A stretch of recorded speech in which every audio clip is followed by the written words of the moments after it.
emerging privacy issues in the recent weeks and months. But at the same time, there's a more general discussion taking place about the impact of the data revolution, that's commonly referred to as big data. And while one may be skeptical of the hype, the big data revolution really has produced significant benefits both for the public sector and for the private sector, with presumably a lot more on the horizon. So what do we mean by big data? McKinsey has defined big data as data sets whose size is beyond the ability of typical database software tools to capture. But it's probably more meaningful to focus on what we do with data, which is to find correlations between variables, to identify new patterns of behavior, to construct predictive models, all of which would be difficult or impossible with a smaller amount of data. But as with anything new in this area, the emergence of big data has raised privacy concerns on the part of both privacy advocates and government officials. Obviously, there are the concerns about the use of big data for purposes of government surveillance, national security, and Snowden revelations. But there are also concerns about the use of big data for commercial and other non-surveillance uses. And in fact, FTC Chairwoman Ramirez devoted her first major speech on privacy after assuming the chair, a speech she gave at TPI's Aspen Forum last summer, to the subject of big data and privacy.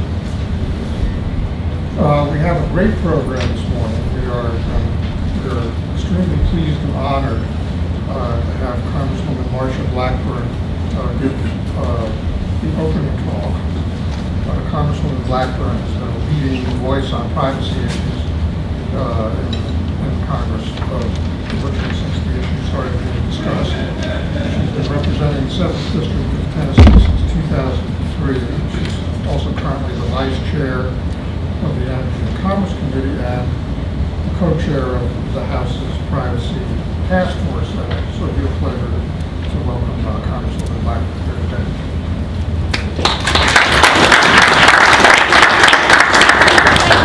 And I am pleased to be with you all today. I appreciate the opportunity to come and talk with you for just a few moments, and it does sound like you're going to have a great program today.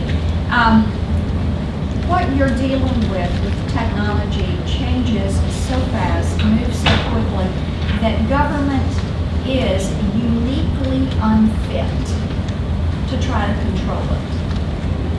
And oftentimes that is not appreciated in this town. But I think we have to realize that. Let me give you just a few stats. National Journal had posted something I thought could be really instructive to me and to my colleagues. In just 1 minute online, 208,000 photos are uploaded to Facebook, 350,000 get tweeted through Twitter, and 3.5 million questions are answered by Google. And to help quantify the online growth of data, Quartz.com has calculated the following. Since March of 2012, Facebook has seen a 10% increase in photos. There's been a 23.3% increase in the number of hours of video uploaded onto YouTube, and a 250% increase in the number of tweets that are being sent from Twitter accounts. Most members of Congress and even some staffers had never heard of Snapchat, the app, until it made headlines last month after its big user data breach. And while Snapchat may now be a household name, there are still plenty of other technologies that are hitting the market and transforming the way we work, the way we entertain, the way we communicate, and the way we acquire information for policy and decision making. Americans are buying iPads by the minute. LinkedIn grew from 30 million to over 150 million users in just a few short years. A small business in my district called Digital Reasoning is synthesizing unstructured data that is underutilized and undervalued on the open source platforms to improve human intelligence in multiple languages. And yesterday, what we have seen are figures that continue to come out that show how important online retailing is. What is obvious to us here today is that the internet isn't just a way to log on or to check email. The internet is more than just shopping. I think it was instructive to us that CES really focused on the Internet of Things this year. That was their topic. Fortunately, we have been working on that at committee and our policy working group also. Now, the internet and the lifeblood that fuels it and does fuel this Internet of Things is data. And it continues to revolutionize our economy and the way we choose to live our lives. We are living in what I think is the golden information age, where interactive technologies and broadband internet connectivity have the potential to make these changes in our lives for the better. That requires that we make the right policy decision. What has worked in the past when it comes to interactive technologies is light touch, multi-stakeholder approach that puts the private sector in the driver's seat and keeps the government at bay. That's a major reason our country leads the world in technology innovation. But consumer confidence is hanging in the balance, and the debate over online privacy has matured greatly over the past year. Privacy issues have surfaced in the minds of Americans in recent months. Tom hit on a few of these. The NSA surveillance scandal, the inappropriate use of the IRS information. Women are concerned about health information, and the problems with healthcare.gov and the navigators have heightened their awareness of this inappropriate government use.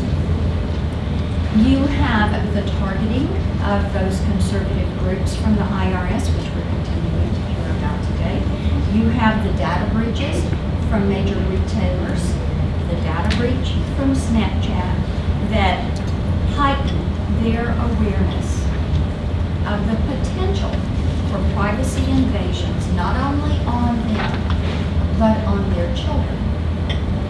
So they are very cognizant of these issues. And these recent government abuses have really reframed the debate for Americans on the issue of individual liberty and personal privacy. How to balance innovation and security in a hyper-connected world. While consumers and businesses both want and deserve better confidence online, the challenge of fostering that trust has been crowded out by the very government that's meant to protect us.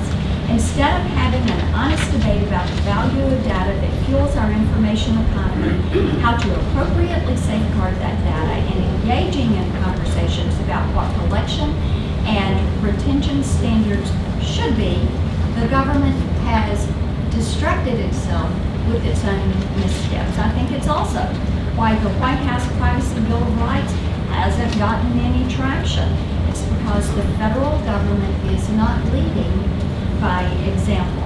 Some of these developments are what prompted the Energy and Commerce Committee to initiate the working group that Tom and I referenced earlier. It is co-chaired by Congressman Peter Welch and I. Last year we did 3 working sessions. There are more to come. We were going to have another one yesterday, but the Democrat colleagues had to head to the White House for a briefing on Iran. Last Congress, our Energy and Commerce Committee had a half dozen hearings on the issue of privacy, and I held a number of roundtables around the country, from San Jose to Nashville to here in DC and on to New York City.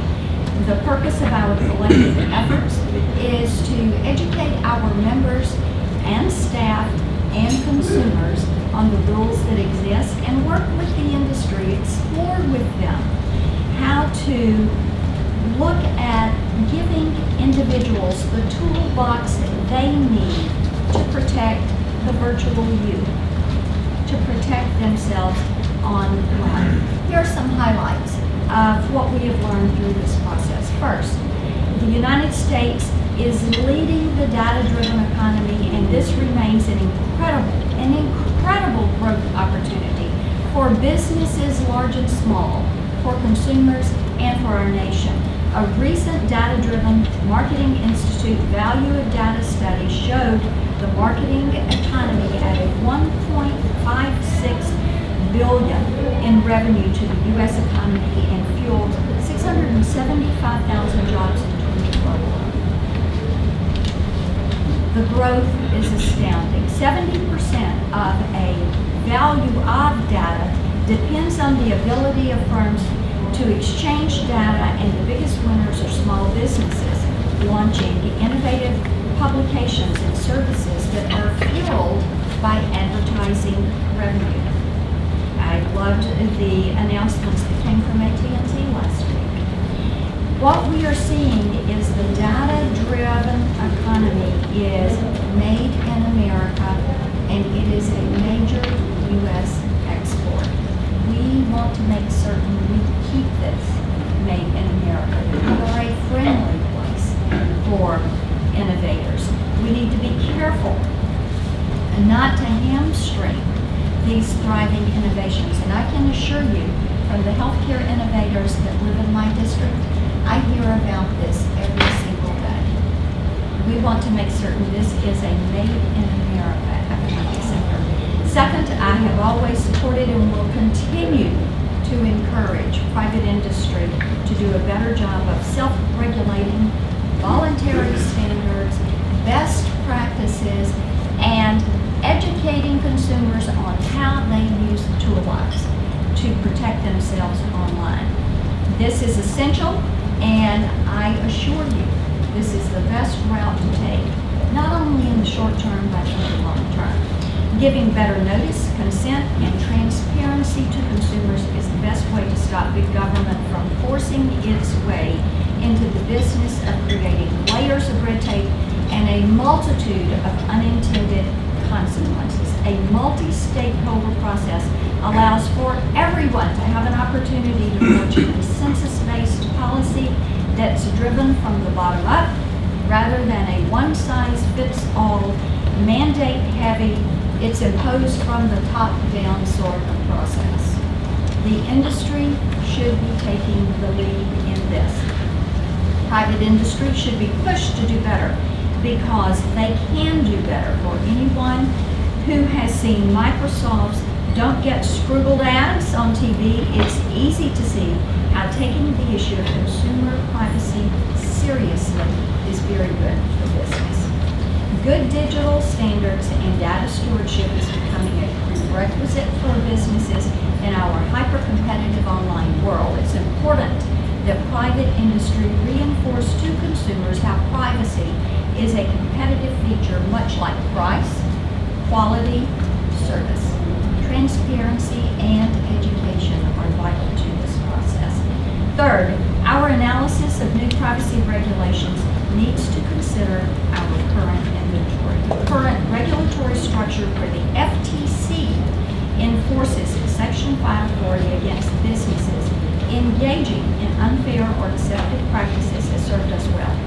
We should continue to hold confidence in that agency, which has the right jurisdiction and personal expertise in dealing with consumer protection and competition issues. We need better inventory of what tools regulators need that they don't already have. What has worked in the physical world and what can be applied equally in the virtual space. A top priority should be to protect against obvious harms. Where progress on rolling back outdated regulatory underbreach has been made, identify priorities where we need extra help, and then empower people to make more informed decisions about their own online activities. We should also have a cost-benefit analysis of the value of data's responsible use compared to the potential harms of its misuse. And I know not always is cost-benefit analysis popular in this town. I think it's an imperative for us. We should also remember the constitutional free speech implications of any rules that might suppress targeted advertising that sustains the content we need to stay informed and to hold our government accountable as a people. Fourth, we need better clarity in the rules for both businesses and consumers. The challenge of duplicative regulations and multiple consumer protection enforcers creates confusion and inefficiencies for both consumers and for businesses. Everyone across the data supply chain should be responsible for safeguarding what they know and for what they control. The total responsibility should not be placed on the consumer-facing entity alone. Likewise, government shouldn't try to push all the blame on small businesses that use data without giving the public some proof that such entities are doing something against the law. The legislative and the executive branches should not be as combative as the IRS and the NSA have been toward Americans, and we need the courts to get up to speed in helping us apply the rule of law to the new technologies. Fifth, there are privacy principles of consensus that deserve more attention. We have consensus around things like privacy by design, enhancing consumer content, choice, transparency, and notice, and looking at the interplay between increased security and enhanced privacy. That's not to say that there aren't controversial protocols and proposals like do not track. The DNT insulates people from making bad decisions, and it puts a stake in the heart of a thriving internet economy. It's also designed to pick winners and losers in the online marketplace, where content providers, advertisers, and ultimately consumers are going to be the ones to lose out. Members of Congress do, however, appreciate the need to protect information where it is sensitive, like health, financial, or information that is being abused that could lead to identity theft. In fact, Congress has passed a number of sector-specific privacy laws. We also agree that the U.S. is the world leader, the envy of the world, I would say, when it comes to our ability to provide better services and data-driven innovation. That's why people with different views on privacy can also agree that we should be very cautious and pragmatic in how we frame our policies so as we do not disrupt America's leadership. These are really overriding issues when it comes to privacy.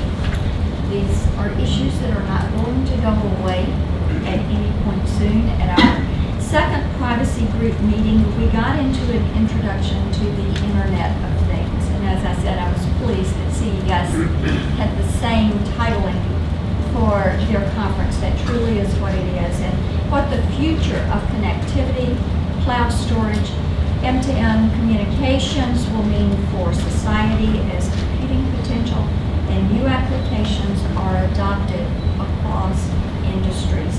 It is going to be so incredibly necessary that we continue to aggressively educate ourselves and other members and staff and work with our constituents and have individuals come to the table with open minds to work to find solutions to this. I want to thank you all for doing a little bit deeper dive into this today, and thank you for the opportunity to spend a few minutes with you. This is a topic you're going to see us continue to work through at Energy and Commerce Committee. You can expect us to do a little bit more with the Internet of Things concept. You can also expect us to do a data security and data breach hearing and some oversight on that issue. I would like to encourage you all to stay in touch with me. Twitter is @MarciaBlackburn, Facebook Marcia Blackburn, and the website is blackburn.house.gov. We'll keep you posted on the hearings. With that, I've got time for one or two questions. Sean, is that good? Okay. Congresswoman Blackburn, you mentioned that the data-driven economy is a made in the U.S.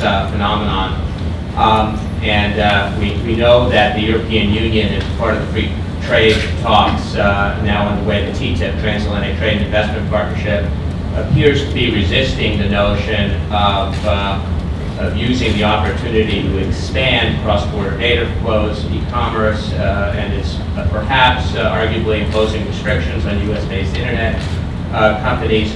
Do you see this as a conflict of kind of regulatory approaches with the Europeans being more precautionary, or do you think it's a disguised trade barrier and protectionism where this made in America phenomenon, they're trying to level the playing field by being more restrictive?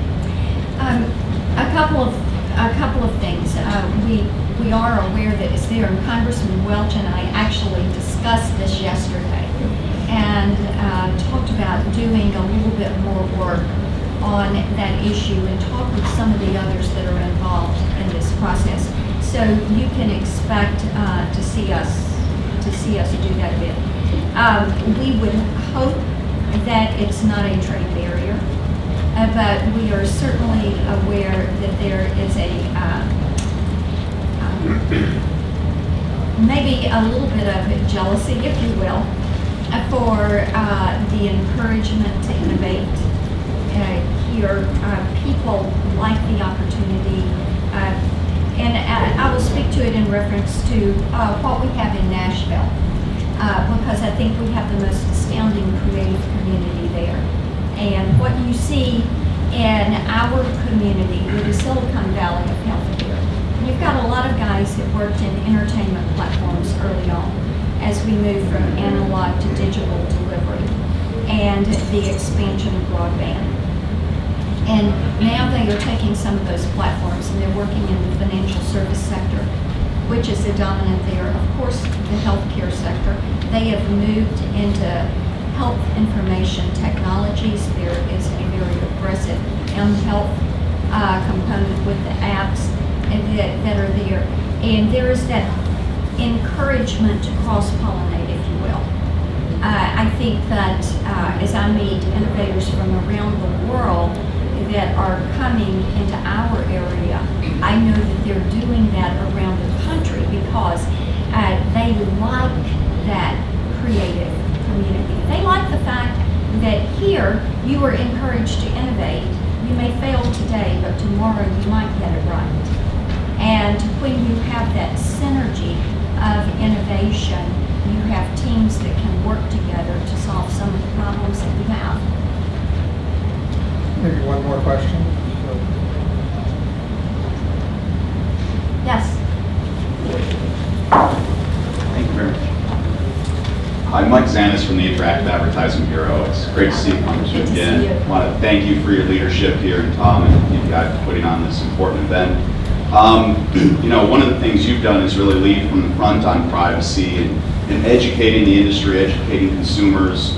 You actually helped us open up one of our new New York offices a couple of years ago with the Privacy Roundtable, and was very well received. So I'm just wondering, since you're out in front with the Privacy Working Group, any predictions on where you think there may be consensus to move either legislation or to help promote the FTC or certain regulatory enforcement actions? Yes, I'm going to do some meeting with the FTC commissioners. I think we need to look there. One of the things that should be top of the list is, as I mentioned, the inventory of the rules that exist in the physical space and applying those to the virtual space, and moving from there to standard and best practices, and then moving to where you loop someone to the FTC for oversight. I think also what we're going to see is a movement back to legislation that Mary Bono and I started on 2 years ago. You all are very aware of this, the Secure IT Act, and looking at the responsibilities from the .govs and the .coms.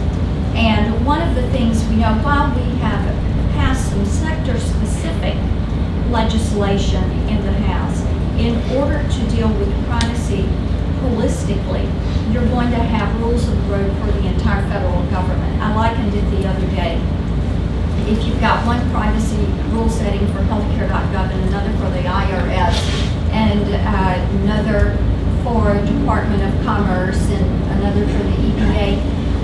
is like a department store that has a different privacy and return policy for every department, whether it is shoes or dresses or whatever. That does not work. It leads to mass confusion.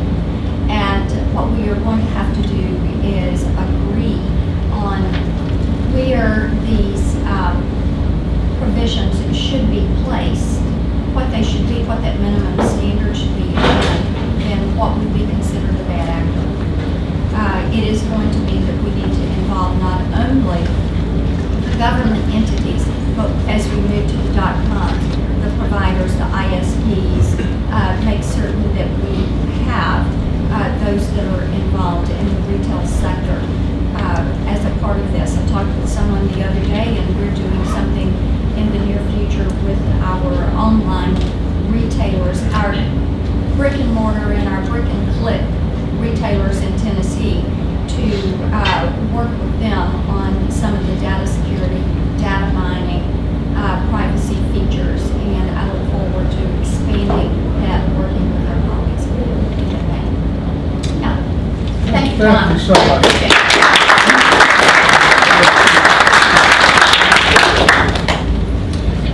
I also want to mention that I served on the first iteration of the Privacy and Civil Liberties Oversight Board. I mention that just so that people in the room are aware there was a first iteration of the Privacy and Civil Liberties Oversight Board, which has again taken on new significance in the post-Snowden era. Tom has asked me to moderate this group, which is a great privilege for me. I'm also going to take the prerogative of the moderator to rename the panel from the big data revolution, privacy considerations, to big data, algorithms, and blues. And that's particularly appropriate, I think, with Congresswoman Blackburn's reference to national. Anyway, I'm going to introduce the panelists, invite each of them to speak for about 10 minutes or so, tell us the opportunities that they see, the risks they see of big data, of inhibiting big data, and how policymakers and the regulatory community ought to address the issues implicated by big data. Maybe answer the question of whether it will be ultimately engineers or lawyers that prevail in the battle for the hearts and minds of consumers. I did want to also, kind of as the practicing lawyer on the group, reach out to Justice Alito in his decision in the United States v. Jones case, which is the well-known GPS tracking case, in which I thought in his concurrence he had a passage which has a lot of value in these types of discussions, where he notes, I'm quoting from his concurrence, dramatic technological change may lead to periods in which popular expectations are in flux and may ultimately produce significant changes in popular attitudes. New technology may provide increased convenience or security at the expense of privacy, and many people may find the trade-off worthwhile. And even if the public does not welcome the diminution of privacy that new technology entails, they may eventually reconcile themselves to this development as inevitable. On the other hand, concern about new intrusions on privacy may spur the enactment of legislation to protect against these intrusions. I did want all of us to be aware, as well as we focus on big data, that in March 2012, the Obama administration announced its Big Data Research and Development Initiative, in which they looked to big data across the government to accelerate the pace of discovery in science and engineering, strengthen national security, transform teaching and learning, and to use big data to glean discoveries from huge volumes of digital data.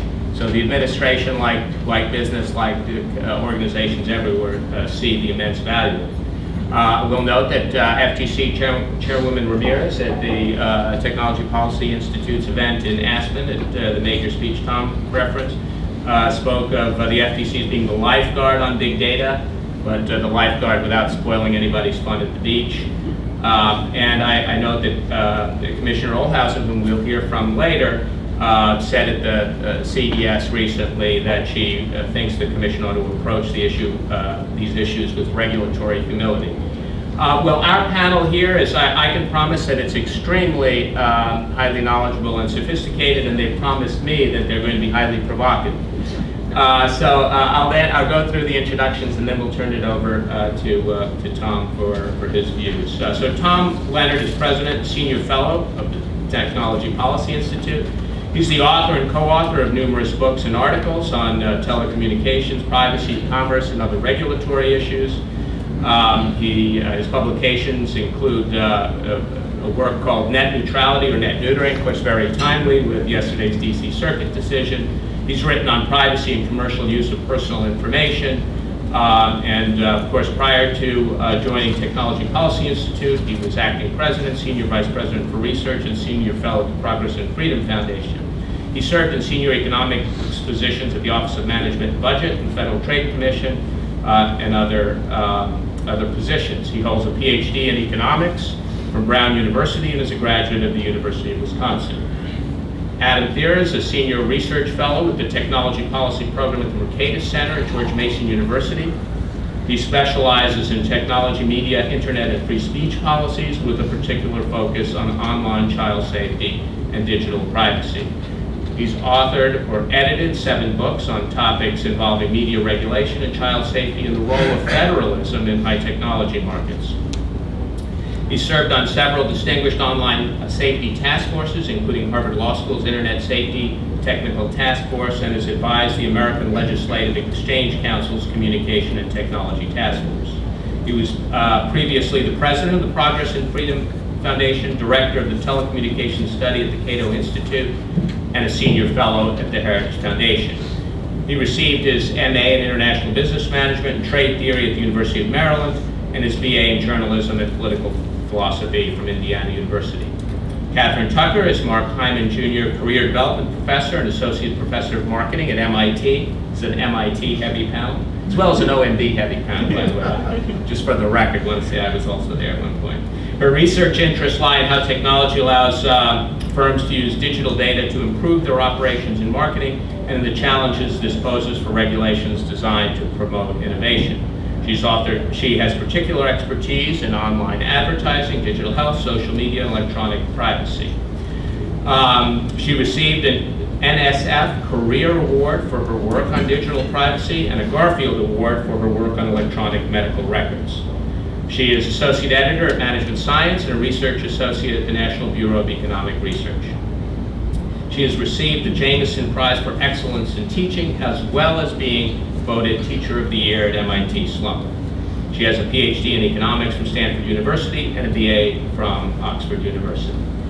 And then Danny Weitzner is the director and co-founder of the MIT CSAIL Decentralized Information Group, which sounds like a lot of data there. His group studies the relationship between network architecture and public policy and develops new web architectures to meet policy challenges such as privacy and intellectual property rights. He teaches Internet Public Policy at MIT's Electrical Engineering and Computer Science Department. He served as the United States Deputy Chief Technology for Internet Policy in the White House, where he led initiatives on online privacy, cybersecurity, Internet copyright, and trade policies to promote the free flow of information. His work led to the development of the Obama administration's Consumer Privacy Bill of Rights and adoption by an international agreement on internet policy making by 34 OECD countries, and the administration's position he developed on Stop Online Piracy Act, or SOPA. He also served as Associate Administrator for Policy at the U.S. Commerce Department's National Telecommunications and Information Administration. While at MIT, he launched the Web Science Research Initiative with Tim Berners-Lee, Wendy Ball, Nigel Shadbolt, and James Hempel. Before joining MIT, Danny was the founder and Deputy Director of Center of Democracy and Technology and Deputy Policy Director of the Electronic Frontier Foundation. Also a lawyer, Weitzner has his degree from Buffalo Law School and a BA in philosophy from Swarthmore College. With that, I will turn it over to Tom for his opening remarks, and then we'll go down the path. Thank you, Alan, and thank you very much for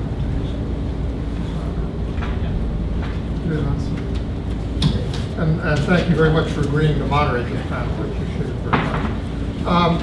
In her speech at our ASP forum last August, Chairwoman Ramirez had raised a question, and this question has been raised by others who write on privacy. of whether big data is associated. But I think it's a mistake to think that the kinds of rules and predictability and certainty that innovators need will emerge simply through a self-regulatory process. We've seen, and I would go so far as to say, at least in the 20 years of sort of this round of privacy policy, there has never been a self-regulatory process that was started and has been successfully implemented without very active engagement from the government. Not a single one. And I think that it's been a very powerful model to have government encouragement, to have government push, and engage industry and the rest of the private sector, the civil society sector, in the development of what these rules are. But I think it's a mistake to think that if we sit back and do nothing, the industry will just get itself together and do it, because we have no evidence that that's ever happened, and all the evidence we have is in the other direction. Again, I would really stress that I don't think we ought to be having a debate kind of in black and white about regulation, not regulation. We have a huge amount of regulation that's in play in the main areas in which big data applications and services are being developed. It is not an open playing field. It is not an unregulated environment. It has a lot of rules. And I think that one of the main things that's holding back innovation, and I think one of the main things that causes consumer concern, is that on the edges of a lot of those rules, we need to clarify as new systems and new services and new business models develop, we need to clarify what the privacy rules really are. I believe that the private sector can benefit from continued and extended and more intensive government engagement in that process. I believe that some part of that is what we've done over the last 20 years, a kind of a bully pulpit approach that encourages progress. And some part of that is increasing legislative certainty, increasing regulatory certainty, both in areas that are currently regulated and in those that are still not. Thanks very much. Thank you, Dan. Catherine? Okay, wonderful. Well, we'll continue the MIT theme. So I think I might get even more nerdy. In that what I'd like to do is actually discuss a few facts. These facts come from some papers I've written about how privacy regulation affects stuff. And I'm really motivated here by having read Tom's paper, which I really encourage you to do. It's a really great read. And I wanted to discuss 4 facts that came out of reading for me. Now, one thing the paper does, and you saw the bar charts, is to show that there really isn't that much of a correlation between the explosion of data, which we've seen in the last few years, or at least there's not a clear correlation between that and the instance of identity theft or data breaches or things we might be worried about. And I was reminded of a paper that I wrote, which was a deeper dive into very similar data, where I looked to see in the medical sector how the move online for digital medicine has affected data breaches and data loss. Now, the first fact that came out of this paper was that when hospitals put their data online, we actually tend to see more data breaches from that hospital. And I must admit, this correlation was somewhat disappointing to me, because I read a lot of papers about how great digital medicine is. It saves babies, it does great things. So, that wasn't quite the result I was looking for, but it certainly was there in the data. What was interesting is then when I went to see, well, why was it that digital medicine or having electronic medical records had led to more data breaches? And you might be thinking, well, obviously we've got all these 18-year-old hackers, mainly based in Romania, trying to get our data and do this stuff with it, but that wasn't the case at all. What it actually led to was the ability or the set of circumstances where doctors could do more stupid things. And what you saw was actually the increase in data breaches was coming from the fact that having data in electronic form allowed doctors to just use their laptops, their USB keys that much more. And that's where the real increase in data breaches was coming from. Now, I think this is somewhat optimistic news when it comes to the title of this session, which is about big data, in that these are small data losses, right? They're the data losses of whatever you can fit on a USB key. They're not the kind of cloud computing masses of terabytes of data kind of losses, which we associate with big data. So I think we can be somewhat optimistic that the idea of big data is not going to necessarily permit employees to do more stupid things, which seems to be the big risk of having digital data. The other thing I just wanted to say was that the major point of that paper was actually to try and look to see, well, as a government, well, what could we potentially do to actually stop these data breaches? And usually the big answer is encryption. And so we looked to see the differences between the states that enacted encryption regulation that said that, well, if you've got encryption, we're not going to make you try and redress the issues you caused so much. And with those states which hadn't got any such regulation. And what we actually found was states that had tried to promote encryption via this regulation had perhaps the effect that they didn't actually want to have, in that they actually were experiencing more data breaches for these hospitals where they'd moved to have digital data. And what it transpired was that having this encryption requirement had actually allowed the hospitals to be somewhat more lax about how much they controlled the data in their hospitals. And as a result of encryption, they were allowing their doctors and their nurses to be far more lax about how much data they were taking out of the hospital, which they then went and lost and so on. So the reason I emphasize this is that I think often we look for easy solutions when it comes to regulating privacy. Encryption might seem an obvious one when it comes to data breaches. It's not quite clear it was here, because what was the problem with all this encryption? Well, the problem was that even though the data was encryption, the doctor tended to have actually taped the encryption key to the laptop. So still, it wasn't quite the intended effect of regulation. So I just wanted to highlight that. It's not so easy. Regulation doesn't quite always work the way you want to. Just a few more comments which have come up, I think, will be repeated themes within this panel. The first is the extent, picking up on this idea of Europe, what Europe's trying to do in terms of regulation, also picking up on some of Danny's remarks about how to do regulation. I wanted to just refer back to some studies I did a few years ago now, where we actually looked at earlier iterations of European regulation and how it affected online advertising. And we found there really quite dramatically negative effects on how well advertising works online in Europe versus the US. And I think what's more important, and something I should highlight, is since then a Harvard professor named Josh Lerner has actually built on this work and actually quantified, well, how has privacy regulation in Europe harmed venture capital funding for the kind of innovation-driven economy that Chairwoman Blackburn was talking about. And he found there that basically you see that in Europe we've seen a great drop in venture capital funding associated with the timing of the enaction of these privacy laws in the kind of data-driven sectors where we'd expect to see it. So I just want to emphasize that there is actually work which has measured this, which supports what Chairwoman Blackburn was saying.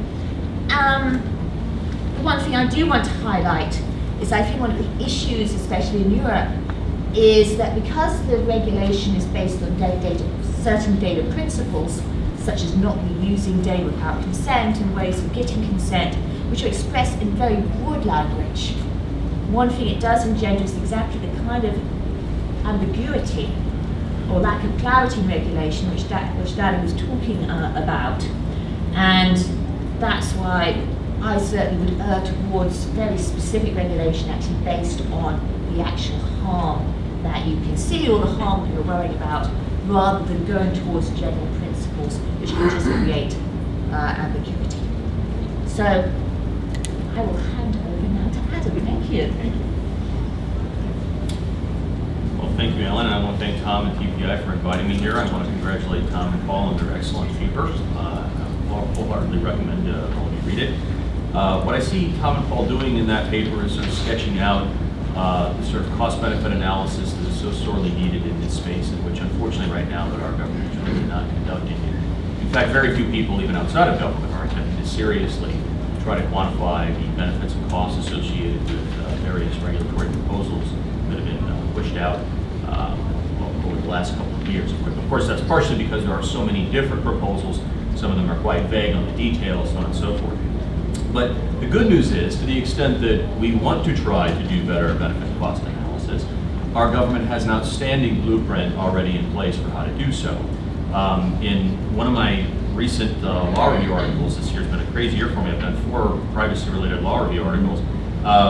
One of them in the George Mason Law Review recently I did was on a framework for benefit cost analysis and digital privacy debate. So I wanted to outline a few things from that piece, because what I tried to make clear in that paper is that benefit cost analysis is a relatively non-controversial part of our government's functioning right now. Cass Sunstein has done a wonderful job summarizing this in some of his recent work, and he was recently OIRA director. But really, you need only go back to the Federal Trade Commission's statement in 1984, its policy statement on unfairness, to find probably the most concise summary of what benefit cost analysis should look like relative to digital privacy. It's stated in this 84 policy statement that first, the injury must be substantial. Secondly, that the injury must not be outweighed by countervailing benefits. And third, that the injury must be something that consumers could not have reasonably avoided. Very concise benefit cost statement. Unfortunately, one that our current Federal Trade Commission has generally ignored.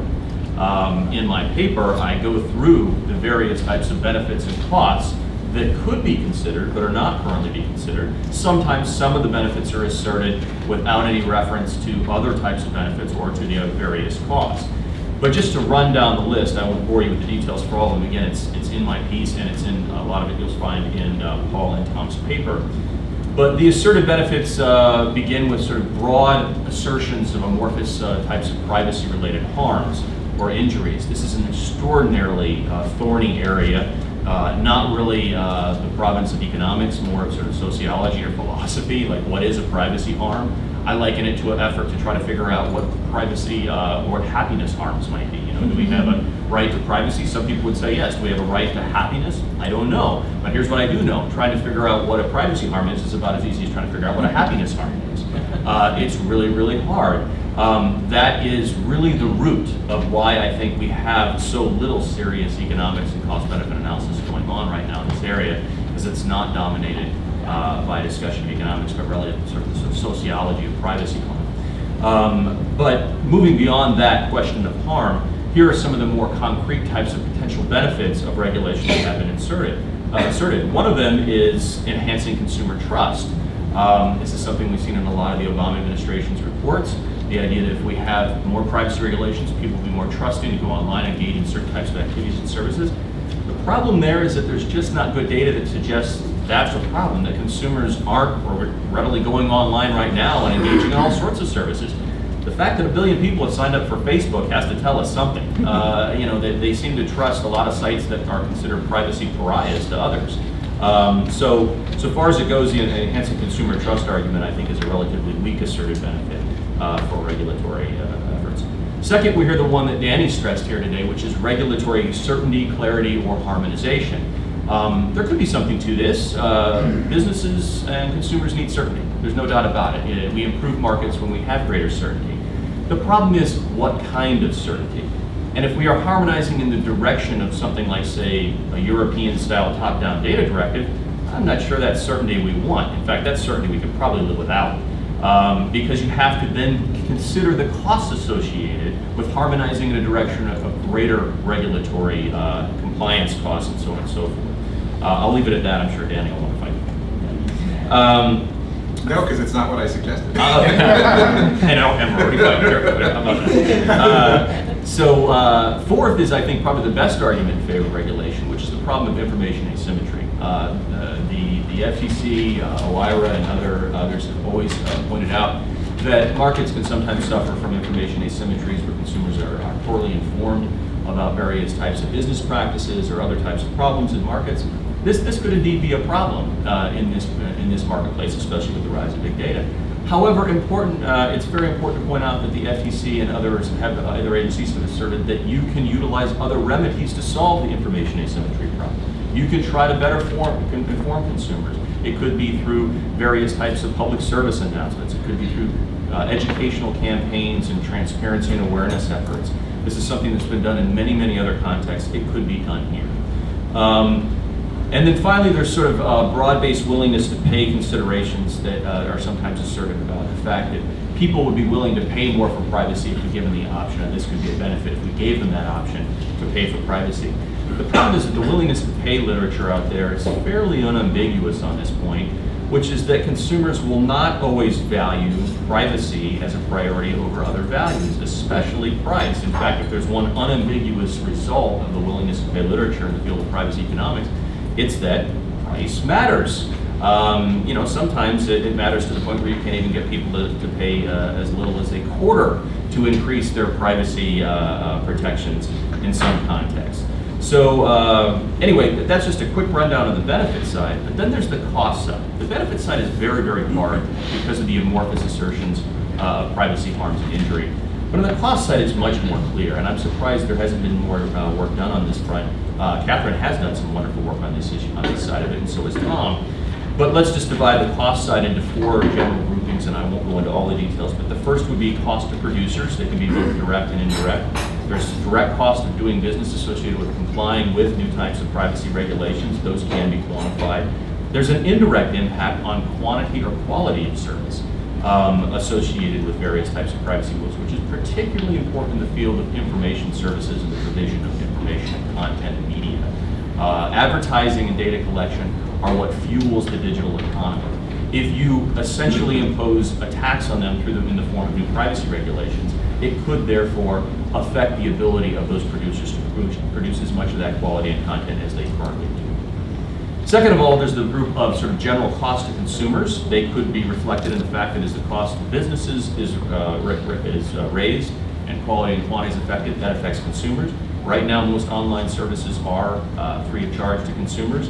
That price has only one direction to go, and that's up from something less than zero, and it's almost a certainty that regulation will result in that. I think the question there that has to be begged to be asked is, do you want to spend $19.95 a month on Facebook, or do you want to pay every time you search on Google or something? There has to be a way that those services are funded. Right now, it is data collection and advertising. Third, there are general costs associated with market structure, market competition, and international competitiveness.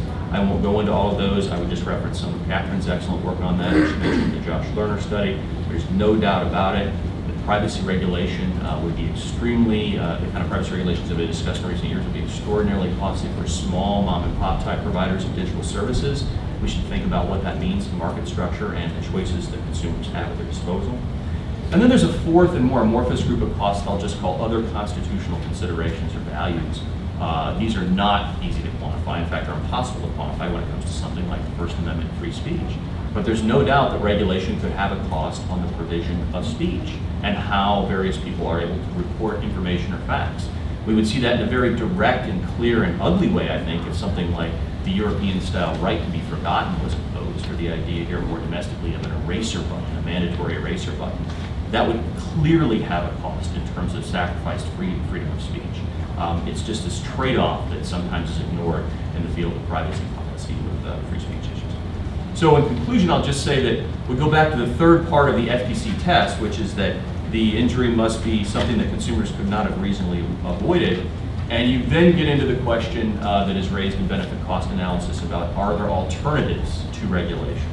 And this is a hugely important part of the story. And in the field of privacy, just as in the field of online child safety, which I've worked on a lot in the past 15 years, there's a whole host of other alternative remedies we can turn to. Starting first and foremost with education, media literacy, digital citizenship efforts, transparency policies, all of the various empowerment tools that can be tapped and already are out there, industry self-regulation and codes of conduct. And contrary to what Danny said, I don't agree it always takes government to enforce these things. I spent a lot of time working with the video game industry on the wonderful work they've done to create voluntary standards and ratings for families and children to better understand what's in their media products. That's not been done with the government's stamp of approval or mandates. And there are many other examples of those sorts of things out there.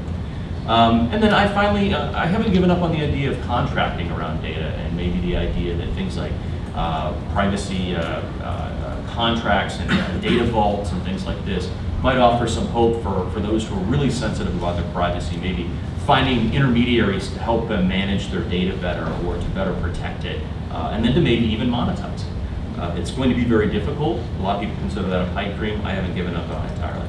And then finally, what Marsha Blackburn mentioned when she was speaking here, we still have targeted enforcement mechanisms. We have the ability in our government right now, at the FTC, at the state level, through AGs, through class actions, to find other ways to seek remedies when true harm develops and remedy it. Most notably, you cannot find a more sweeping consumer protection than the unfairness and deceptive language of Section 5 of the FTC Act. I mean, that is just about as open-ended as it gets. In fact, for some of us, it's maybe a bit too open-ended. But the reality is it exists, and the FTC's been using it actively to go after a whole host of the biggest names in the digital economy. Sorry, I keep saying final point. Final point. Final point is we cannot underestimate or ignore the role of individual and societal adaptation in debates about online privacy, safety, and security. The most important thing that is forgotten in these debates is that consumers change, individuals change, societies, cultures, norms change. We adapt. The most famous article about privacy written in the history of privacy law in the United States in 1890 by Judge Brandeis and Warren and Samuel Warren was on the right to privacy. And what were they living in fear of? The camera. And they were wringing their hands. What are we going to do about the camera? What are we going to do about the camera? And we answered, we're going to buy one. We like the camera. It has enormous societal benefits. Yes, it does have privacy implications, but we will find ways as a culture, as a society, as individuals to adapt to these new realities. The same is true of many of the things that we're wringing our hands over today and saying we must preemptively regulate in a precautionary fashion to make sure the worst case scenarios won't develop. Well, the problem with that is if we spend all of our time infatuated with worst case scenarios and basing public policy upon them, then best case scenarios will never come about. Thank you. Thank you, Adam. That was a terrific wrap-up of all the comments, which I think were full of a lot of insights. It was an amazing degree of harmony and consensus here. I think combining all these comments, we all agree, I think the EU is uniquely unfit to do regulation here. Right? We can all agree on that. Maybe there's some controversy on whether the United States government is uniquely unfit or not. Big data doesn't necessarily lead to more data breaches, which are the only concrete example of privacy harm that I think has been described. In fact, big data may lead to some more, as Tom indicated, may also provide the vehicle or the basis to prevent a data breach harms. People, especially doctors, I wasn't very encouraged that Catherine's research shows doctors do stupid things, but we all do stupid things and are responsible for some of our privacy breaches. Then the point about regulation affecting investment in the data-driven economy, I think that there is certainly consensus on that, although I think the costs of uncertainty, Danny would say, are uncertain, right? And the one... But real. But real. So one discussion point that Congresswoman Blackburn, each of the panelists perhaps has mentioned, and I'd like to ask the panelists to address, is cost-benefit analysis. We've all talked about it. Adam talked about Cass Sunstein's role, how it's uncontroversial, relatively uncontroversial, been developed. And he also talked about the need to focus on economic harms, not the more intangible or theoretical harms that might relate to a happiness quotient. But nonetheless, we do want to, society does value dignity and other intangible harms. How do we do a cost-benefit? Does everybody agree on the panel we need cost-benefit analysis, and that, would you agree with the proposition that the FTC and others are really not engaging in it today? What are the harms, privacy harms that ought to be taken into account. You know, it's very easy to say, oh, there are privacy implications, oh, we need to be cautious here. But what are the concrete harms, including the intangible ones, to dignity? And how do we apply this type of analysis to get the regulation we need, but no more than the regulation we need to address what's really of concern? So, should we go down the panel here? Could I comment Yeah. a little bit on what Nancy said? Sure, yeah. Or just ask if it's more in the nature of the question. Now, obviously, uncertainty, I mean, first of all, the context, I think, of what you're saying is there's a lot of innovation a lot of investment and innovation going on in the digital economy in this country. So the suggestion that, I mean, obviously, this is casual empiricism, the suggestion that there's a whole lot of uncertainty holding companies back, it's not obvious. But the other thing that's not obvious is, and I'm not sure this is what you said, but it seems to me you can have uncertainty with a very light-handed regulatory regime, you can have uncertainty with more stringent regulation, it depends on the details of the regulation.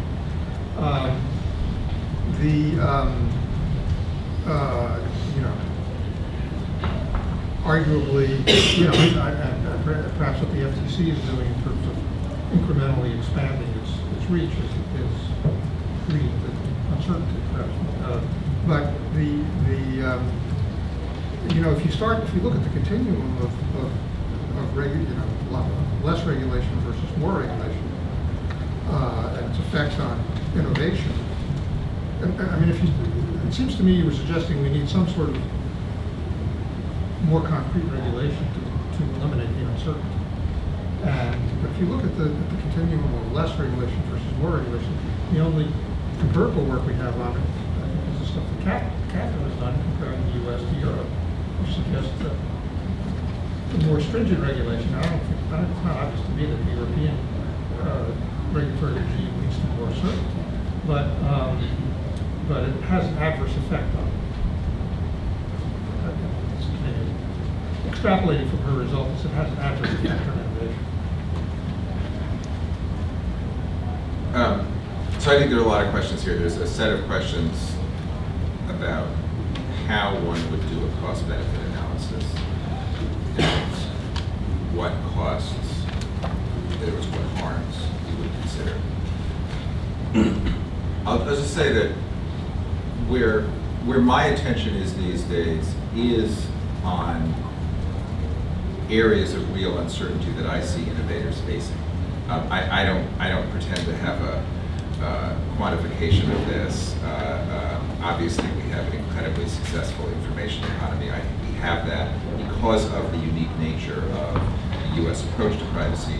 However, I think you have to accept that that approach has been both a light touch approach, but not a no touch approach. And I think that the challenge, so I just want to address what to me is sort of the fundamental question is, what are the harms that might be a little harder to get one's hands around that we ought to be still paying attention to?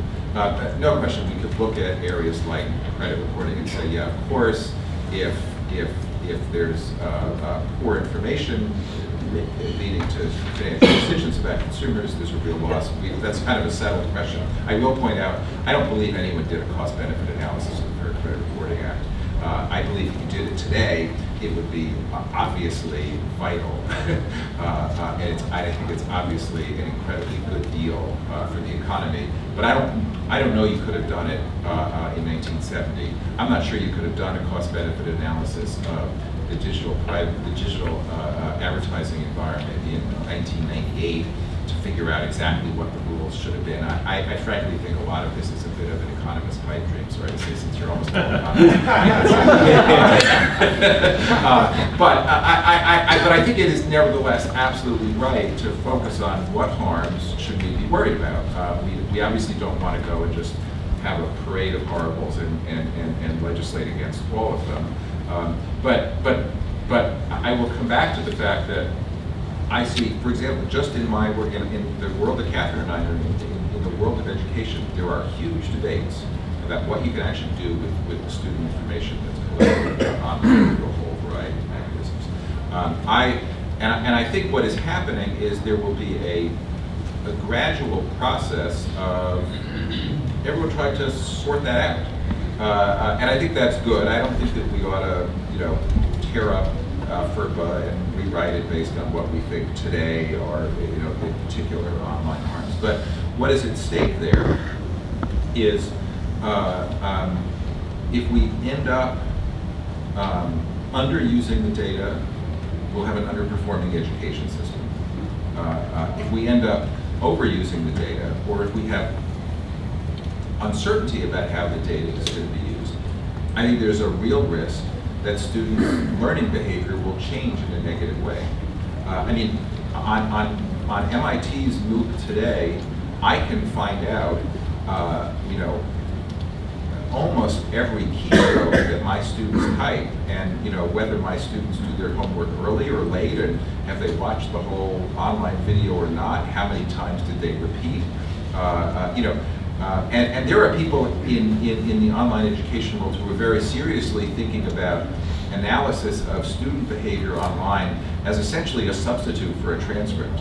The minute anyone has a plausible argument that employers should pay more attention to how students interact with a MOOC than what grades they got on a transcript, you've completely transformed the educational system. And I guarantee you people are thinking very hard about that question. Maybe it has some merit, maybe it doesn't, but we have a very opaque environment there.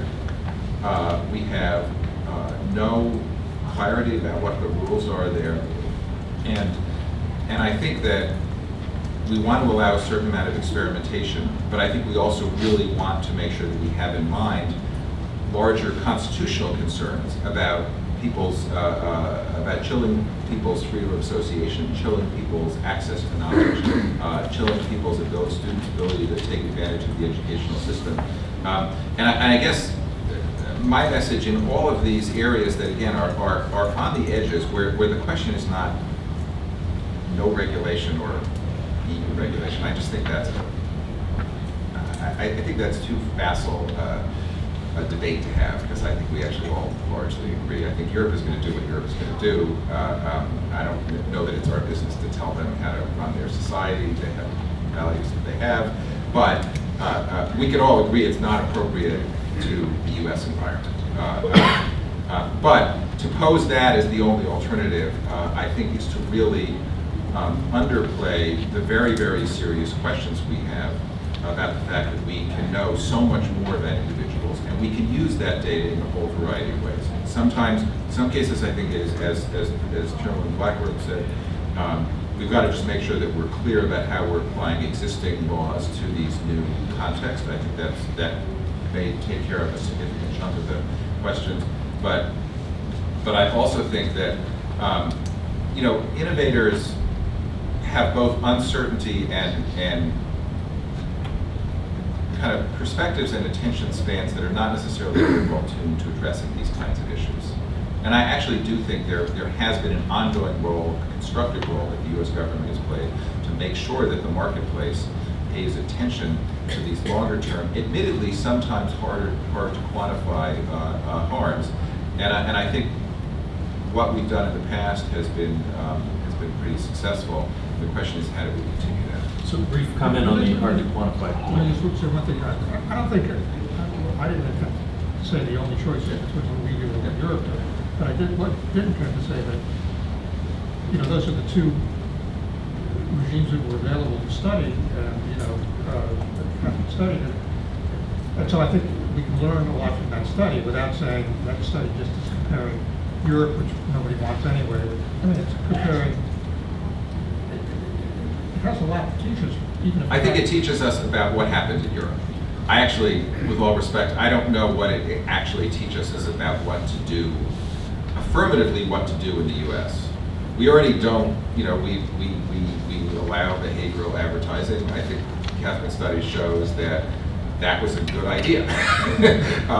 But I don't think, I do not believe that it tells us very much about, for example, what the details of the DAA behavioral advertising principles ought to be. I just don't believe it. I don't know if you think there are more lessons that we get. Adam, you I were just wanted to make a about- brief yeah. comment on the complications associated with quantification in this context, and then relate it back to your original question about harm. There's no doubt about it. Quantification is difficult when you deal with amorphous values. But I started out 22 years ago in the field of environmental sciences doing things like endangered species and human life quantification. I'm telling you, privacy is easy by comparison. And believe it or not, we do put values on the cost of human life. We do it every single day in our government, across regulatory agencies, EPA, FDA, everybody. We do this for endangered species too. Just because it's hard doesn't mean it's not possible. It doesn't mean it's an exact science, but the exercise itself yields a beneficial look at sort of the trade-offs and opportunity costs associated with regulation. That's why we do it. It's also good to have retrospective analysis. That's why we should come back and look at it again and again. But the harms question, getting at these harms of privacy is really difficult, especially when it's considered a quote-unquote dignity right. Then you look at it as a fundamental right that maybe there are no trade-offs, there's no other considerations, it trumps everything, as the Europeans sometimes do. We obviously have a difference of approach on this side of the Atlantic. We think there are such things as dignity rights, but we talk also about liberty rights too. Both of these things on both sides are hard to quantify. But generally speaking, in the United States, we look at privacy harms through the prism of well-being and financial issues. So how it affects your physical well-being and your pocketbook. And that could include health and financial related things, and that's where we have a more robustly and well-developed body of sort of prescriptive law that says thou shalt not. But I think for most other things, we have, in my opinion, rightly looked for alternative approaches. And this is where we've borrowed from the Europeans, and I think we should continue to do so, because this is where the cost-benefit analysis and that point, the third point of the FTC, is that if there are other ways to sort of deal with these problems, we should pursue them precisely because of the significant costs and the fact that these other harms are so damn difficult to quantify. The one that drives me the most crazy, and I've written about, is creepiness. Creepiness is not a harm. As I said when I testified in front of the Senate recently and got in trouble for this, I think a lot of my neighbors are creepy, but that doesn't mean they're harmful. There's a difference between being creepy and harmful. And so you have to be more concrete in something like creepiness. And I think dignity is also just too amorphous. But when we get into financial issues, health issues, we've got a clearer box to deal with those, and we have preemptive law. I'm not opposed to that. I think for other things, we have a different approach that we should continue to pursue. Catherine? Yeah, so just to pick up first of all, so in some ways when you're trying to quantify these things, you're limited by the experiments you have and countries have tried, right? And so we can look at Europe and we learn something from that, in that we do definitely learn, but that may be not the way to go. I think the other thing we can actually learn from, if we're looking for quantitative results, is variation in state approaches to privacy, and use that to inform potentially federal policy.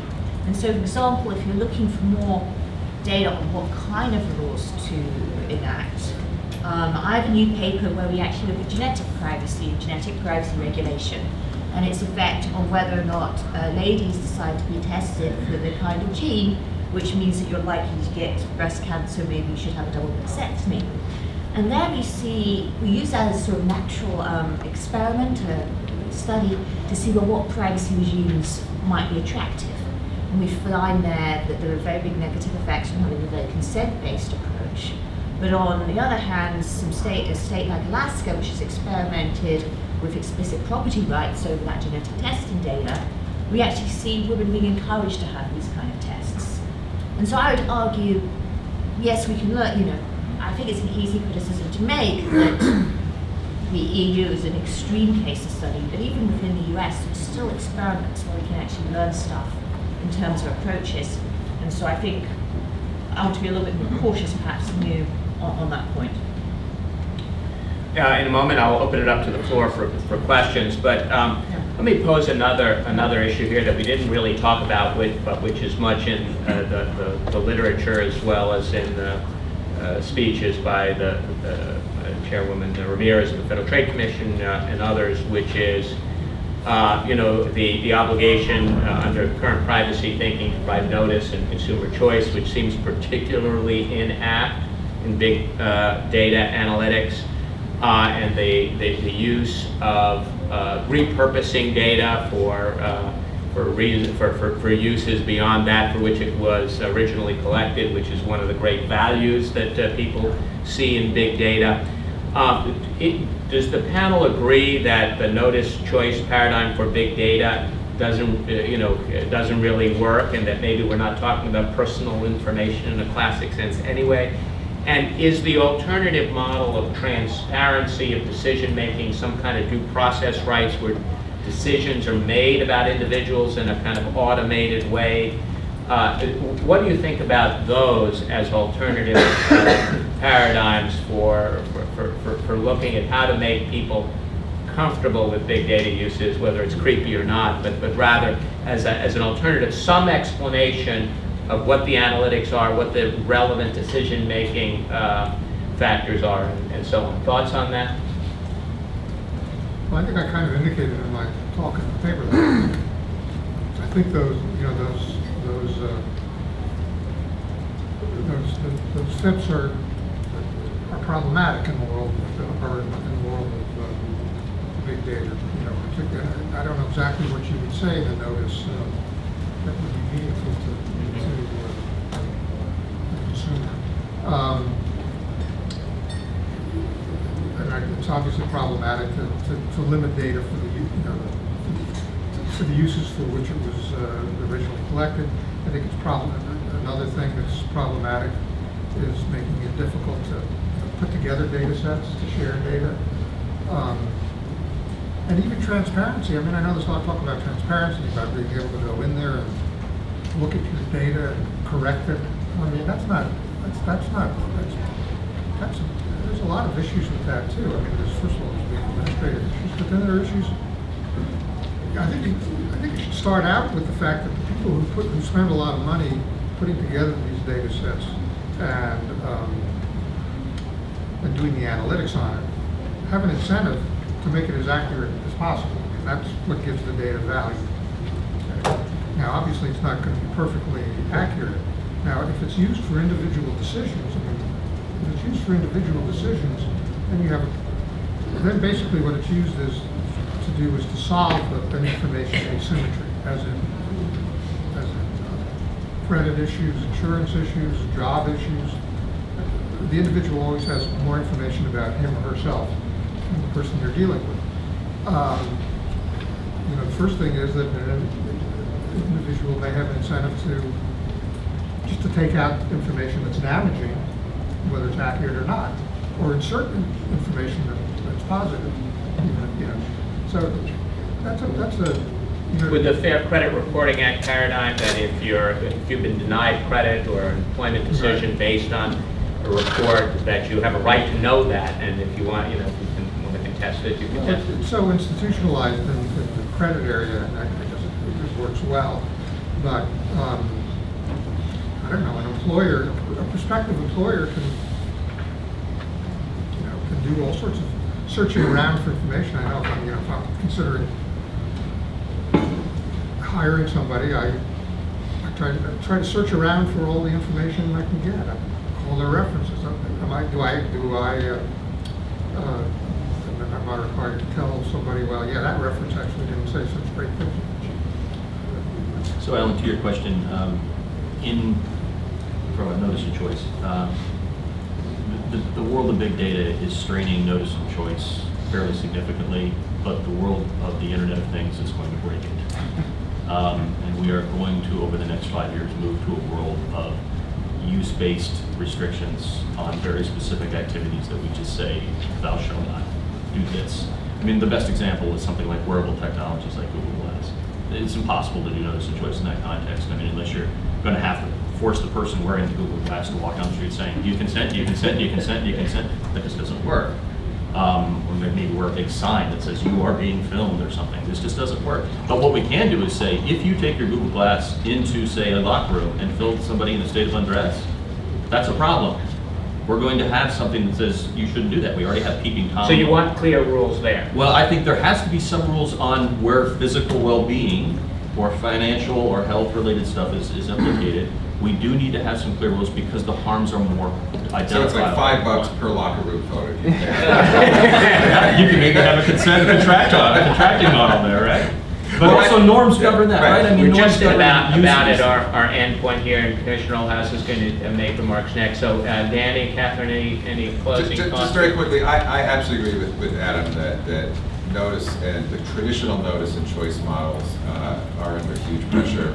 In the Consumer Privacy Bill of Rights, we recognize that, and we do not have a notice principle. We do have a transparency principle because we felt it's important that not so much the general public, but regulators and privacy advocates and scholars be able to look at privacy practices and have a debate about how they feel. That's part of getting the market and the social dialogue about privacy to work. So transparency, I think, is critical. And we did not have an explicit consent principle in the Consumer Privacy Bill of Rights because it's not. Consent is a mechanism to enable certain privacy values. It's not an end in and of itself. And I think that absolutely the Fair Credit Reporting Act, in my mind, was the first big data privacy law, back in 1970, and it was a very prescient way to look at keeping large-scale analytics fair and transparent and non-discriminatory. That's what we should aim for. Empirically, notice of consent is bad for innovation. In many sectors, it's been shown repeatedly. Specific regulations like saying, if you have the breast cancer gene, we're not going to share that information with your health insurance company. That tends to work far better. Thank you. Well, first, let me encourage you all in all of your communications with government regulators and enforcers. In other words, promote the cost-benefit analysis concept. I think there's consensus. And the second thing I'd like to encourage you to do is to join me in thanking the panel for an absolutely outstanding presentation.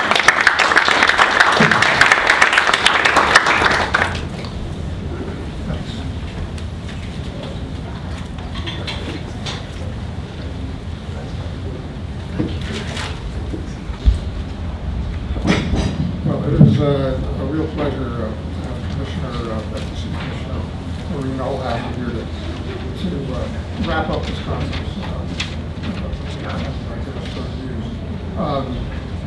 Commissioner Olhouse has been Commissioner at the FTC since April 2012. She's kind of in the tradition at the FTC.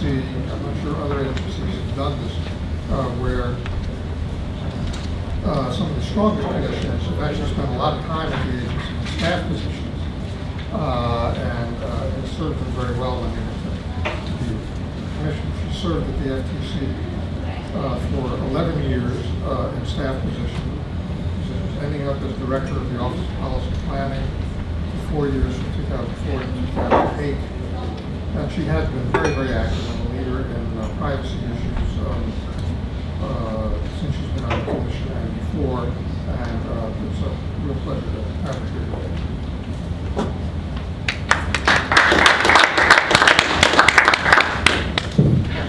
Thanks, Tom, and thank you all for coming today. And I'm going to give some remarks, but then I'm happy to take questions at the end.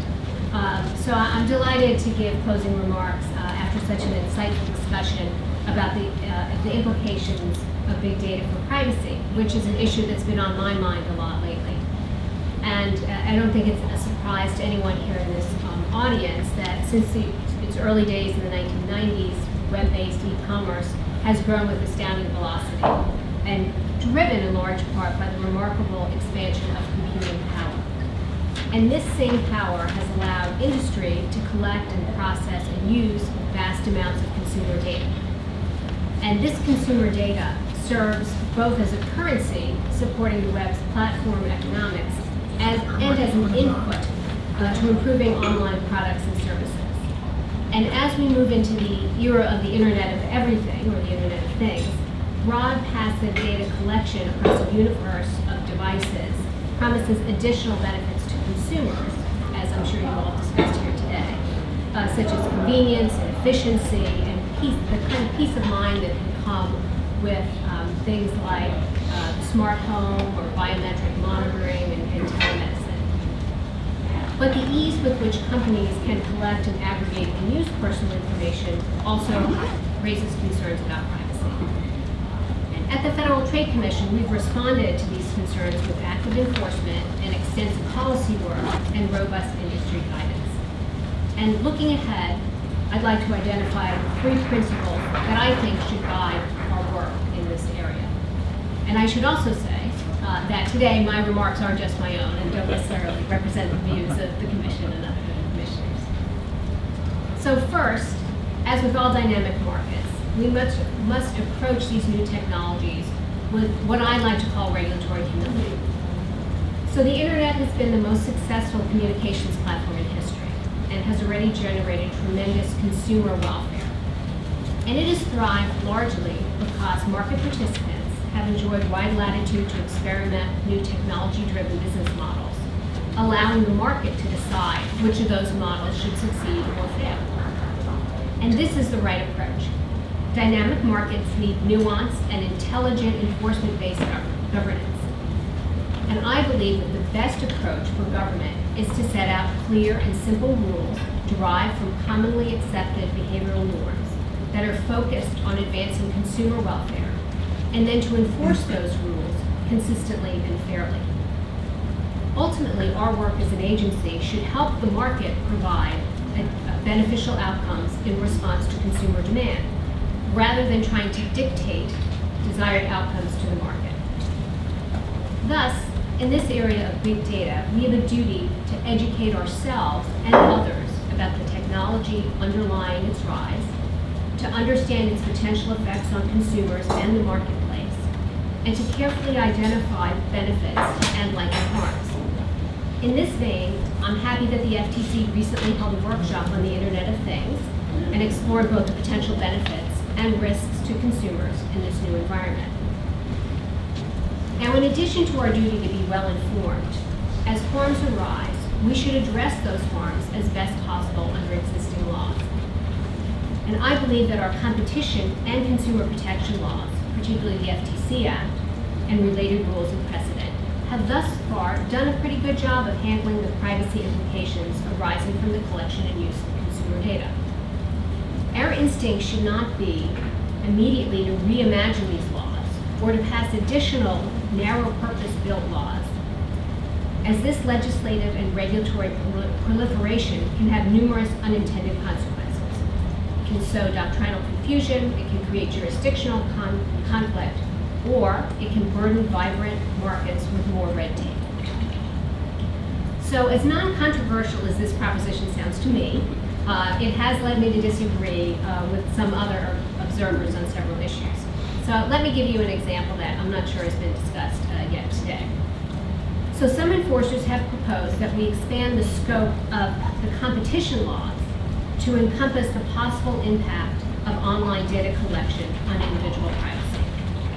Thus, for example, they may argue that the FTC should evaluate a merger of internet firms in part by considering whether combining the firm's customer databases could alter the merged company's incentives to violate consumers' privacy. Now, I think this would be a mistake. For nearly 100 years, the FTC has successfully discharged its congressional duty under Section 5 of the FTC Act to prevent unfair methods of competition and unfair or deceptive acts or practices. So the first clause, unfair methods of competition, is our competition authority. The second is our consumer protection authority. And this dual mandate is intentional. The competition and consumer protection laws are complementary. They're tools to help promote market fairness and consumer welfare. Now, the competition laws protect consumers by forcing sellers to compete on the merits, which includes providing quality service in an honest way. And dishonest sellers, and those that do not give customers the benefit of their bargain, tend to fail over time. But sometimes vigorous competition is not enough to discipline all market behavior. Some companies are just bad actors. And sometimes consumers cannot readily judge quality or detect harms.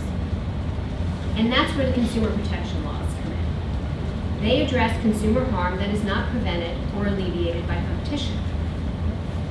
So, except to the extent that privacy is actually a dimension of competition, something we've begun to see in technology and internet-based markets, which I think is a good development, expanding the application of the antitrust laws to encompass freestanding privacy concerns has no statutory basis and would frustrate the bifurcated design principle of the FTC. And I'm concerned that it would also undermine the predictability, fairness, and transparency that are the hallmarks of good government and risk doctrinal conflict with other antitrust enforcers. Also, such a drastic step is unnecessary, as the FTC has broad power under our Consumer Protection Authority and a host of more specific laws dealing with privacy, such as laws covering the corporate handling of sensitive personal information and credit decisions, among other things. So, as Teddy Roosevelt once said, we will go far if we speak softly and carry big stick. So, in other words, we simply do not need more talk, new laws and new regulations, and we should instead focus on enforcing the powerful laws we already have. Now, my second principle that I believe should guide any future enforcement regarding big data is this. Before the FTC acts under its enforcement authority, particularly in a novel area, it must first ask, where is the consumer harm? Our consumer protection law requires the FTC to focus on consumer harm, whether the cause of the harm is deception or unfairness. And our deception authority relies on a premise that any material deception is likely to injure consumers. And the Commission's unfairness authority focuses specifically on the consumer harm that an act or practice may cause. And the Commission's policy statement on unfairness deems a practice unfair if it causes substantial harm, which is not outweighed by any offsetting consumer or competitive benefits, and the consumer could not have reasonably avoided that harm. And the unfairness statement specifically identifies financial, health and safety, and other types of harm that the Commission should consider substantial. And it further states that emotional impact and more subjective types of harm will not make a practice unfair. Some consumer and privacy advocates are concerned that consumers will suffer harm from the use of big data, and they express particular discomfort about the implications of large, persistent data sets containing information on individual consumers. However, many of these big data concerns are already familiar to the FTC because they are also concerns for traditional, or maybe we would call it small data, in the past. For example, without adequate security safeguards, any data can fall into the wrong hands. And such concerns were realized in the Target holiday breach, where hackers accessed the information of between 70 to 110 million customers. And although such breaches raise serious concerns, there appear to be real market and reputational incentives for companies to get data security right in the big data context. It's been reported that after Target suffered its large data breach, shopping traffic at the company's stores declined 3 to 4% on the last shopping weekend before Christmas as compared to last year. And the company lowered its fourth quarter profit forecast by 18 to 20%. Furthermore, the FTC for years has been actively enforcing basic data security requirements to address consumer harm that is not prevented or alleviated by competition. And the Commission has brought more than 47 data security cases, including a case against an international hotel chain, a major data broker, a national drugstore chain, and the social media site Twitter. And while some recent big data breaches were very large in scale, this is not really a new development. For example, in 2009, the FTC investigated a data breach at Heartland Payment Systems, where hackers stole more than 130 million credit card numbers. The FTC's data security enforcement framework is not perfect, and I would like to see more concrete guidance to industry, for example. But I don't think that big data technology raises fundamentally new data security issues. Yes? some groups also argue that certain types of particularly sensitive data, such as data about children or health or finances, deserve heightened protection when stored in big data sets. Now, of course, the FTC already recognizes the need to more thoroughly protect such types of data, whether the data is in big data or small data environments. Now, other concerns about big data do appear to raise new issues, however. For example, much of the value of big data is in finding something new and useful that the data tells us, but which could not have been anticipated at the time of collection, with Google Flu being a prime example. And in many cases, data scientists create one big data set for many other smaller collections that initially serve disparate purposes. And consumer privacy advocates worry about these secondary uses because it's not easy or even possible in many cases to notify the individual of the new purpose for which the data is being used. And additionally, some advocates worry that companies will use big data techniques to prejudge individuals unfairly or erroneously without the individual having any recourse.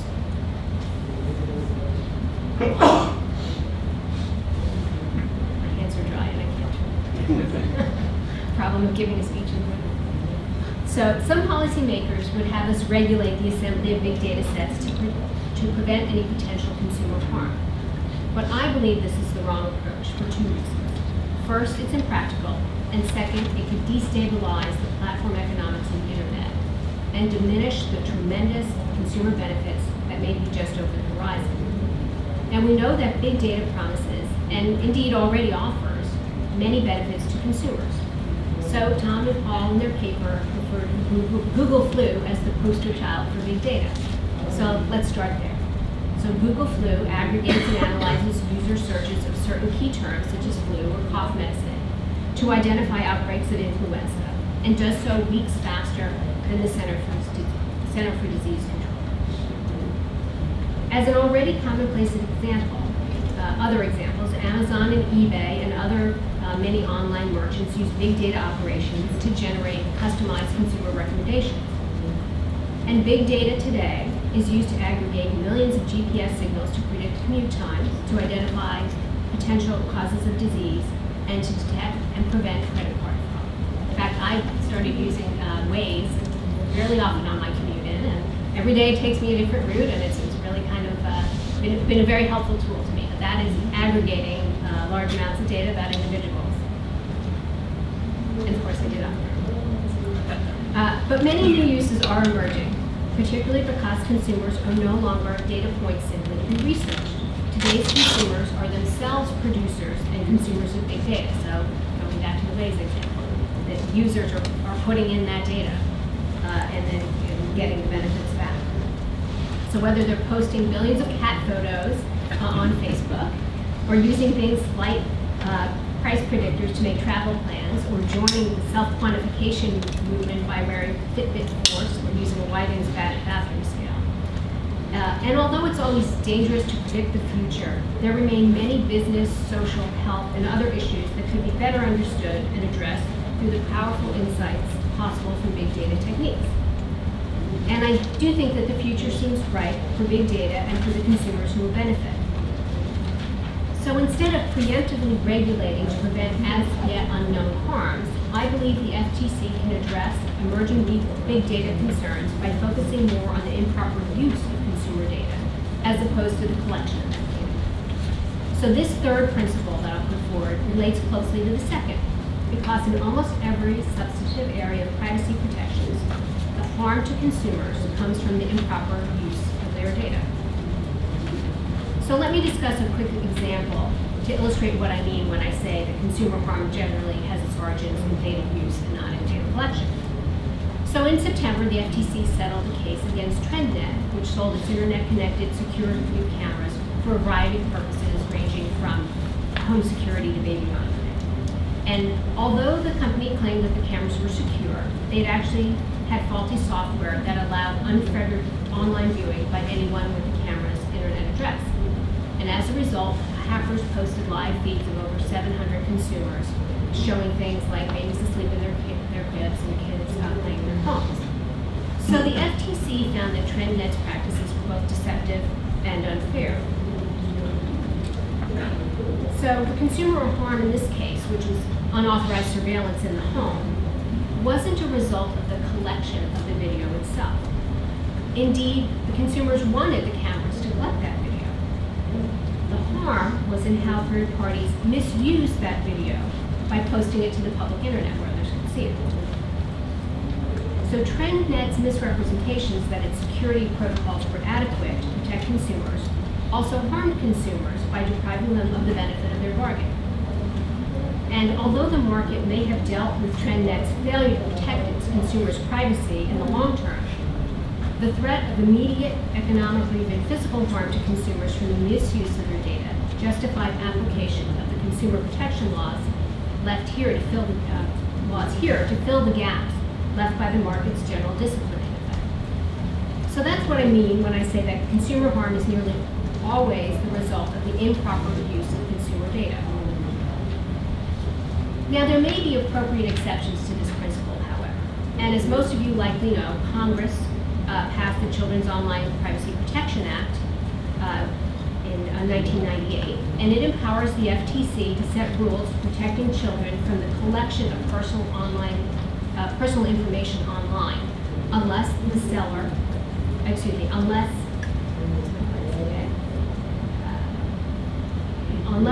the online collector, takes steps such as providing notice about how the data will be used, what data is collected and how it will be used, and getting verifiable parental consent.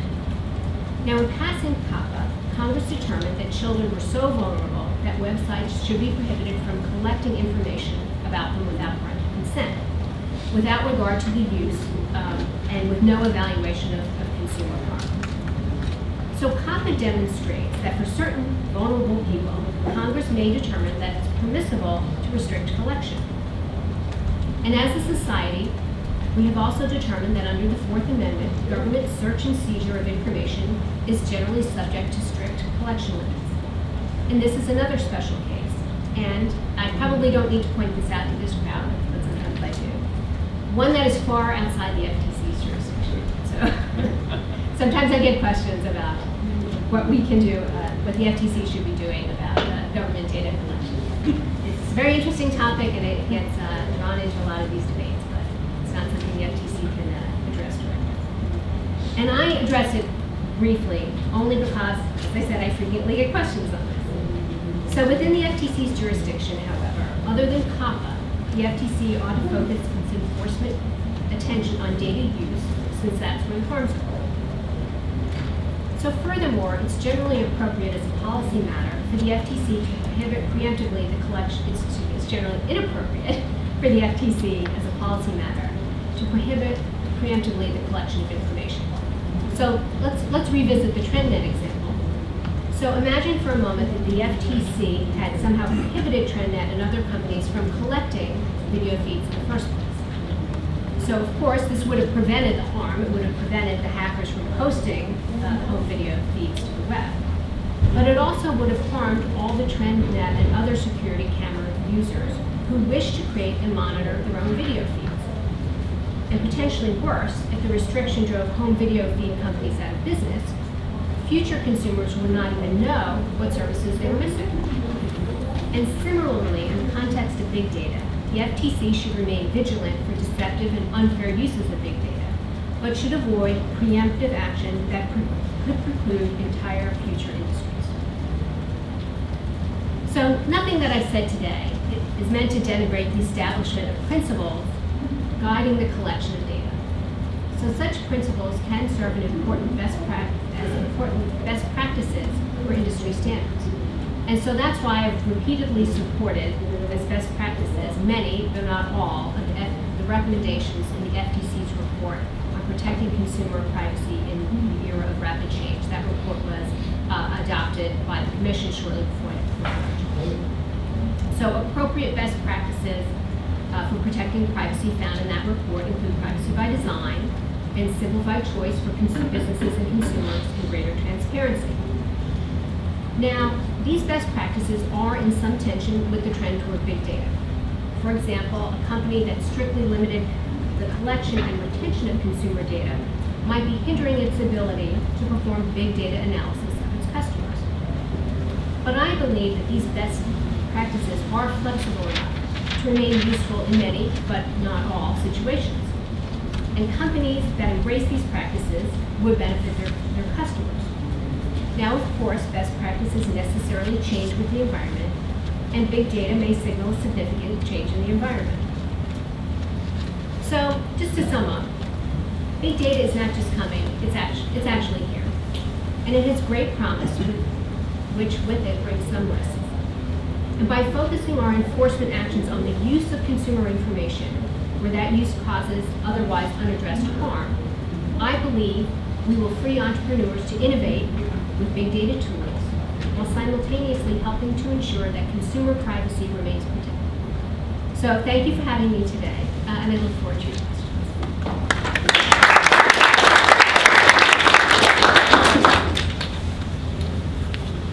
Questions? Well, I have a question. So you said the FTC should focus on inappropriate uses. Do you think the FTC has enough, sufficient statutory authority now, or could use additional statutory authority? So that's a good question. Certainly our authority is being challenged right now on fairness in the data security area in some litigation. So I do think we have sufficient tools now. But on the other hand, I do think that if Congress were to consider a data security and breach notification statute, I think there's some benefits to that, so I've been supportive of it if it's carefully drawn, because I think it could give further guidance and more certainty to industry, as well as to consumers, because right now there's a lot of different state laws. They may not be conflicting, but they're not all consistent. And I think that creates some uncertainty for consumers and certainly some complexity for business, that a uniform federal statute on data security and breach notification is good. Alan Rawl. There was a lot of discussion at the panel earlier about the propriety of conducting cost-benefit analyses as best as can be implemented for privacy regulation. I would submit also for privacy enforcement. You mentioned the 1984 unfairness statement, which I think is a great recipe or formula for conducting the types of cost-benefit analyses. The FTC, I think to date, has been somewhat unreliable in conducting cost-benefit analyses for its major actions, either regulations, formal regulations, let's say under COPPA, or enforcement actions, guidance reports in which it communicates a lot of its standards. Do you believe that there's a role for, and that would be appropriate for the FTC to really establish a much greater investment in conducting cost-benefit analysis in the privacy realm, especially since President Obama has supported cost-benefit analysis and asked independent agencies to embrace the cost-benefit analysis principles of various executive orders? So, Alan, you raised some very good points there. You're absolutely right that our unfairness standard already has contained within it what is basically a cost-benefit analysis. We're weighing, is the harm substantial? Is that then substantial harm outweighed by benefits to competition or to consumers? So that's in it, and I think that's an important part of what we do. Now, on the deception side, there is not a formal cost-benefit analysis. We do look to whether it's material. But I do think that factor comes in perhaps a little more in how we set our priorities. And that's one of the reasons why I try to focus on harm. I don't, our enforcement, everyone operates in a world of constrained resources. So how we set our enforcement priorities in the privacy area should focus on substantial consumer harms, whether it's on the deception side, it has to on the unfairness side, but should as well on the deception side. So I think that can capture it. And now regarding COPPA, Congress told us to promulgate a rule.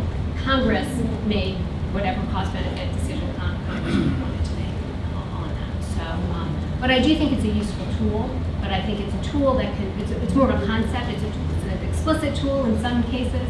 It's more of a concept in other cases. And I will say on the competition side, for using an expanded interpretation of unfair methods of competition, I have gone on record saying that the kind of cost-benefit analysis should be used, harkening back to Executive Order 12866. So I'm a big fan of it. So, but it gets used in many different ways, or can be used. Thanks, Commissioner, for your, Dan Caprio. Thanks for your comments. In the prior panel, was an interesting observation, which is that big data will strain notice and choice, and the Internet of Things will break it, which is, sort of goes to your point about use. But you mentioned the 2012 privacy report, which was voted out before you arrived. So I'm wondering, because so much of that, the privacy report, which is still predicated on the FIPS, but it is, there's some tangible harms in there. There's also, a lot of it is really based on collection. So how do you see the commission sort of pivoting? We're going to have to pivot toward use, but how do you, what can industry be doing? We've talked a lot about self-regulation, but how do you see that pivot? Because this is kind of really the most important issue going forward, is getting to the use cases and some of the specific harms. But how do you see that taking place, given the investment that's been made, in the Commission's privacy report and the like going forward? So I think one of the best things that could happen is for the Commission to continue to educate itself on the benefits and risks of big data and the collection and then the use of it. So until I think we have a very good understanding of what implications are, where we draw the lines. So what are consumers losing out on, what they may be losing out on in choice, what they may be losing out on in competition and other benefits. It's hard for the Commission to draw the line in the right place. Now I do agree that pivoting towards use makes sense to me. I see that as an outgrowth of the harms-based approach, right, which has been a kind of consistent approach. But I don't mean to denigrate the value of having privacy policies and having that information out there. I think in some of these debates put too much weight on what a privacy policy is supposed to do. It's not my expectation that every consumer is going to sit down and read every privacy policy. Or I don't expect that every consumer sits down and reads the manual to their car, the manual to their refrigerator. I certainly don't. But there are groups, there are people, there are bloggers and consumer organizations who actually do sit down and read this stuff. And if there's something odd or objectionable or concerning in it, they surface that. And the internet has been a fantastic tool for disseminating that information really quickly. So I do think privacy policies serve a useful purpose. I think layered approaches can be useful, and whether we eventually, through self-regulation, come up with sort of some simplified icon, I think that could have benefits too. So I don't like to have a very bifurcated view that it's either this or it's that, and that it's not both. But I do think thinking more about use because that's tied to harm makes more sense to me. Well, I have another question. You mentioned that you didn't think it was appropriate when the Commission does enforcement of the competition regularly to take into account the implications for privacy. Right, unless the entities are already competing on privacy dimensions. But kind of going in the opposite direction, I think the Commission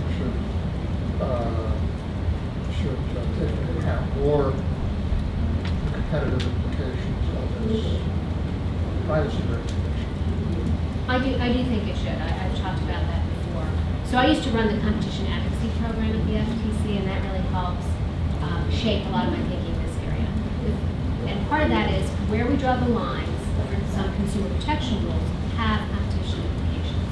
And we have a lot of good economic research with good Supreme Court case law that talks about the importance of having information in the marketplace, how that sharpens competition, how that informs consumers about what competitive choices are out there. And as an agency that has a dual mission and they're complementary, I think we do need to bring to bear that thinking on what's the impact on competition, on the competitive landscape when we're drawing the privacy lines. Because there are some things where we could say, we draw the line in a place that raises a big barrier to entry, or it makes it very difficult for a company to compete against another company. It has to then collect all the data on its own. It can't buy it from somebody else, right? So we're creating a difficulty in an input, really, for competition. So we need to think about that. Now, to raise that question doesn't give the use, right? I'm not saying that, there shouldn't be any privacy laws. That's not what I mean. But what I'm saying is, as we develop where the line should be, we should keep in mind the importance of information in the marketplace, how it has impacts on competition, because ultimately we want to draw the lines in a place that make consumers better. If there are no other questions, I would like to thank Commissioner Rubin.